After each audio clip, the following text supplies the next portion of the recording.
Hello everyone, welcome to my YouTube channel. So guys, आज की इस वीडियो में हम return to factor and output elasticity of variable factor के concept को डिस्कस करेंगे। थ्योरी ऑफ प्रोडक्शन, ठीक है, उसमें क्या क्या होता है या फिर आप बोल सकते हो लॉ ऑफ प्रोडक्शन। तो प्रोडक्शन के टू लॉज हैं, टू थ्योरी हैं। क्या है? Return to factor and return to scale. Return to factor में क्या होता है, जो हमारे पास इनपुट्स होते हैं प्रोडक्शन को प्रोड्यूस करने के लिए, उसमें से हम केवल एक ही फैक्टर को वेरिएबल मानते हैं, एक ही फैक्टर उसमें वेरिएबल रहता है, एंड जो अदर फैक्टर होते हैं वो फिक्स्ड होते हैं, कांस्टेंट होते हैं। एंड रिटर्न टू स्केल में जितने भी फैक्टर या फिर इनपुट हम यूज करते हैं सारे ही वेरिएबल रहते हैं। तो आज हम रिटर्न टू फैक्टर थ्योरी करेंगे। तो सबसे पहले हम देखते हैं प्रोडक्शन फंक्शन क्या होता है। जो प्रोडक्शन फंक्शन है वो टेक्निकल रिलेशनशिप को बताता है, किसके बीच में? इनपुट एंड आउटपुट के बीच में, ठीक है। एंड जो हमारे इकोनॉमिक्स हैं, प्रोडक्शन को क्या मानते हैं? Creation of utility. सो देखिए return to factor theory. Return to factor theory में हमारा क्या आता है? Law of variable proportion. Law of variable proportion किसके बारे में बताता है? जो लॉ ऑफ वेरिएबल प्रोपोर्शन है वो शॉर्ट रन कॉन्सेप्ट है एंड ये प्रोडक्शन फंक्शन से रिलेटेड है। और लॉ ऑफ वेरिएबल प्रोपोर्शन हमें क्या बताता है? प्रोडक्शन के बिहेवियर को डिफाइन करता है। इसमें क्या होता है, जितने भी हम इनपुट यूज करते हैं अपने प्रोडक्शन के लिए, उसमें से केवल एक ही इनपुट वेरिएबल रहेगा एंड जो अदर इनपुट्स है, अदर फैक्टर है हमारे, वो रहते हैं कांस्टेंट। एंड इनपुट क्या होता है? Land, labour, entrepreneur etcetera all capital. तो इसमें से क्या हम मान के चलते हैं कि केवल लेबर ही हमारा वेरिएबल रहेगा एंड जो अदर फैक्टर हैं वो कांस्टेंट रहेंगे। तो इनिशियली क्या होता है, जब भी हम प्रोडक्शन करते हैं ना, तो जो हमारा टोटल प्रोडक्ट है सबसे पहले इंक्रीजिंग रेट से इंक्रीज होता है एंड देन डिमिनिशिंग रेट से होता है, उसके बाद वो क्या हो जाता है? डिक्रीज होने लग जाता है। तो यही बताता है हमारा लॉ ऑफ वेरिएबल प्रोपोर्शन। तो देखिए इसकी कुछ एजम्पशन भी हैं। एजम्पशन क्या है? जो भी टेक्नोलॉजी होती है वो गिवन होती है, कांस्टेंट होती है, एंड जो फैक्टर, वही वन फैक्टर इनपुट होता है लेबर, वो क्या होता है? वेरिएबल होता है, अदर हमारे कांस्टेंट रहते हैं। Other inputs are fixed and unit of variable factor labour are increased one by one. जो लेबर होंगे उनकी यूनिट को हम एक एक करके इंक्रीज करेंगे प्रोडक्शन को। लॉ ऑफ वेरिएबल प्रोपोर्शन हमें थ्री स्टेजेस बताता है: increasing return to factor, diminishing return to factor and negative return to factor. So देखिए डायग्राम की हेल्प से हम इसको समझते हैं। तो देखिए हमारा जो टोटल प्रोडक्ट है उसमें किस तरह से चेंजेस आते हैं।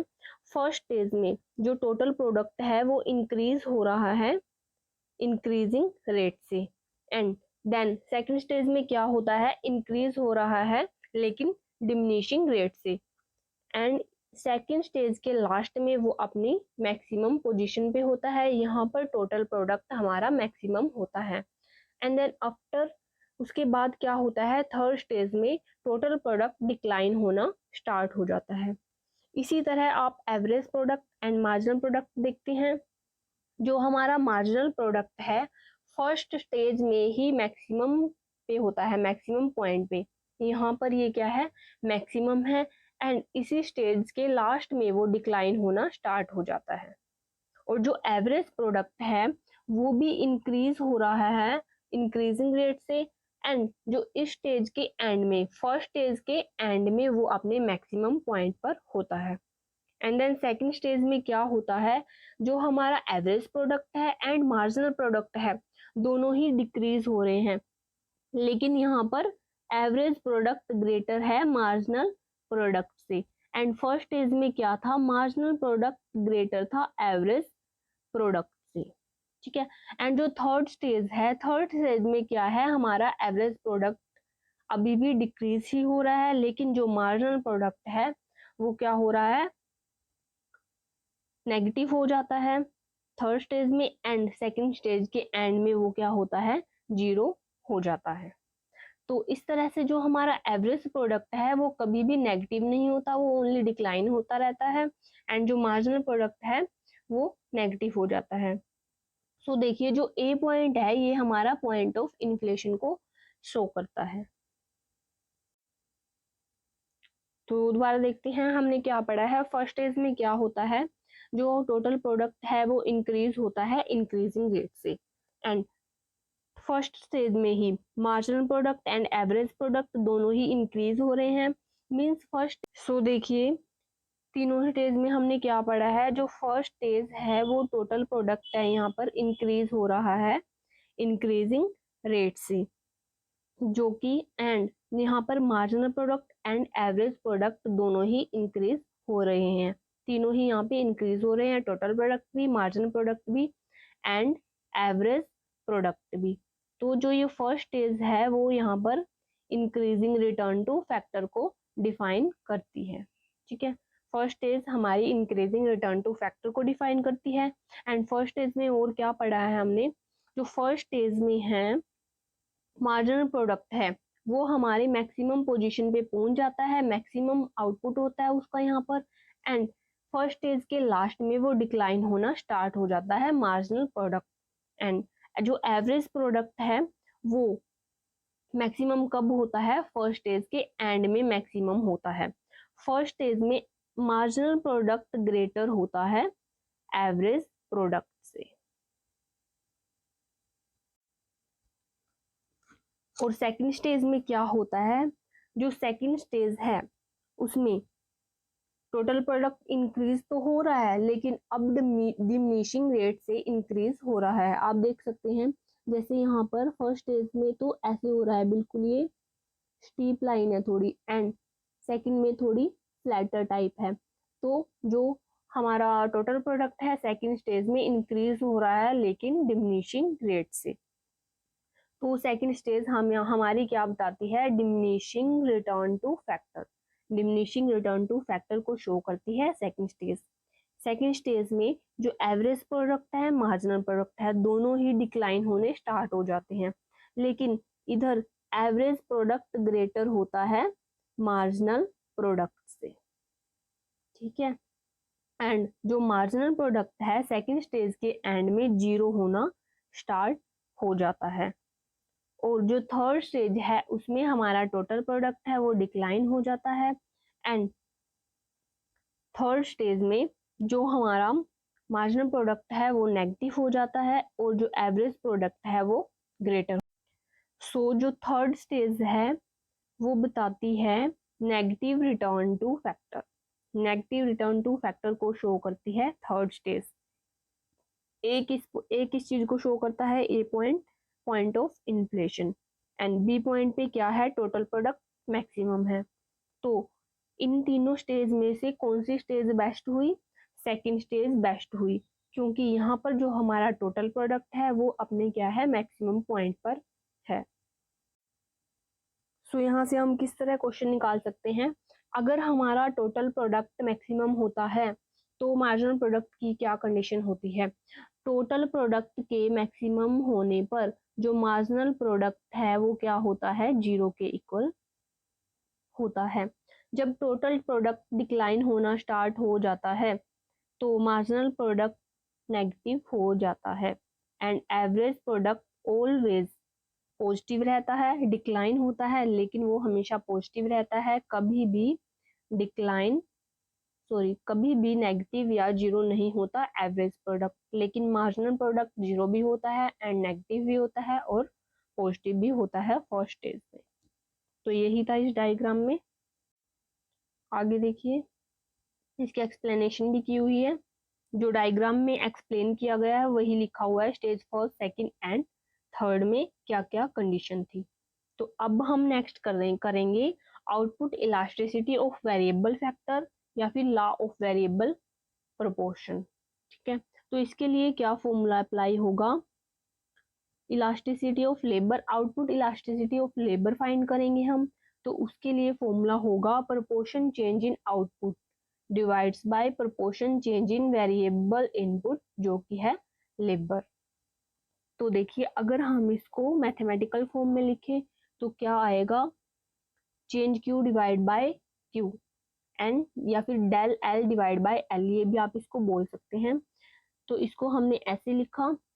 अब हम क्या कर सकते हैं, curl Q divides bye Q, and ये इसके डिवाइड में है तो क्या हम इसको ऐसे मल्टीप्लाई में लेके जा सकते हैं ना, ऊपर ये डिवाइड में है, अगर इसको मल्टीप्लाई में लेके जाएंगे तो ये क्या है, उल्टा हो जाएगा, अपोजिट हो जाएगा उसके। ठीक है, तो अब हम इसको कैसे लिखेंगे, यहाँ पर एल है, तो देखिए अब इसको कैसे लिख सकते हैं, जो डेल वाली टर्म है कर्ल क्यू या फिर curl L multiply L into Q, इसको इस तरह से लिख सकते हैं। अब आप देख सकते हैं जो ये टर्म है ये हमारी बताती है मार्जिनल प्रोडक्ट ऑफ लेबर के बारे में, तो इसको हम इस फॉर्म में लिख सकते हैं। एंड एल बाई क्यू किसको बताता है, एपी को।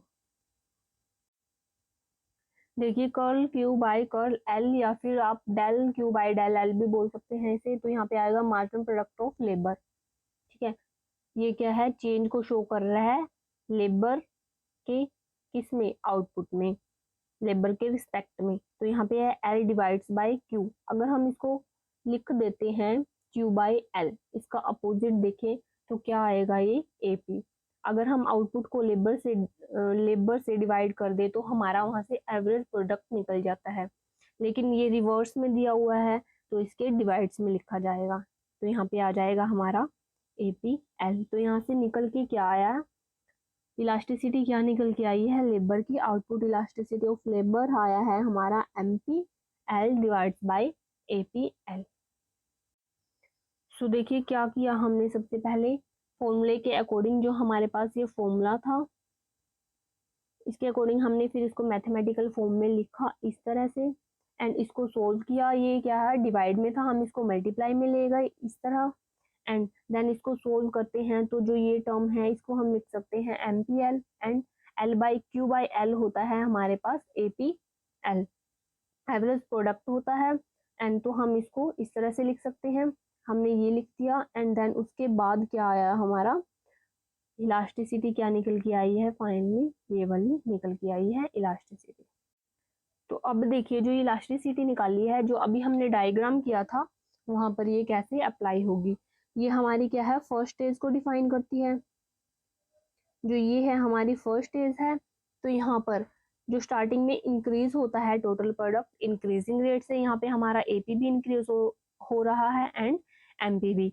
तो यहाँ पे जो इलास्टिसिटी है लेबर की ग्रेटर है 1 से, एंड जिस पॉइंट पे ये क्या है, इस पॉइंट पे जहां पर हमारे एवरेज एंड मार्जिनल प्रोडक्ट क्या है, कट करते हैं एक दूसरे को, तो वहां पर हमारी जो इलास्टिसिटी है वो इक्वल होगी 1 की। फर्स्ट स्टेज के एंड में इलास्टिसिटी इक्वल होगी 1 की, एंड सेकंड स्टेज में क्या होगा, जो इलास्टिसिटी है लेबर की वो लेस होगी 1 से, और जहाँ पे हमारा टोटल प्रोडक्ट क्या होगा, मैक्सिमम होगा। इस पॉइंट पे मैक्सिमम है, तो यहाँ पर क्या हो रहा है, जो हमारा मार्जिनल प्रोडक्ट है वो 0 है, तो इलास्टिसिटी ऑफ लेबर होगा यहाँ पर 0। And then total product third stage में क्या हो जाता है, डिक्लाइन होना स्टार्ट हो जाता है, और जो हमारा मार्जिनल प्रोडक्ट है लेबर का वो क्या हो जाता है, नेगेटिव हो जाता है। तो यहाँ पर जो हमारी इलास्टिसिटी होगी वो लेस देन होगी 0 से। ठीक है, तो अब आप यहाँ देखिए जो फर्स्ट स्टेज है वहां पर हमारी जो हमने अभी निकाला था marginal product of labour divides by average product of labour, तो फर्स्ट स्टेज में क्या है, marginal product of labour divide by average product of labour greater than 1, second stage में है less than 1, and third stage में है less than 0। तो ये निकल के आया है। तो देखिए यहाँ पे हमने क्या क्या पढ़ा। अगर हमारा टोटल प्रोडक्ट हो जाता है मैक्सिमम, यहाँ पे हमारा मार्जिनल प्रोडक्ट है जो वो है 0, तो यहाँ पे इलास्टिसिटी होगी इक्वल्स टू 0। एंड अगर और जहाँ पर एपी एंड एमपी का पॉइंट दोनों एक दूसरे को कट कर रहे हैं, इक्विलिब्रियम पॉइंट है, वहां पर हमारी इलास्टिसिटी होगी 1 के इक्वल।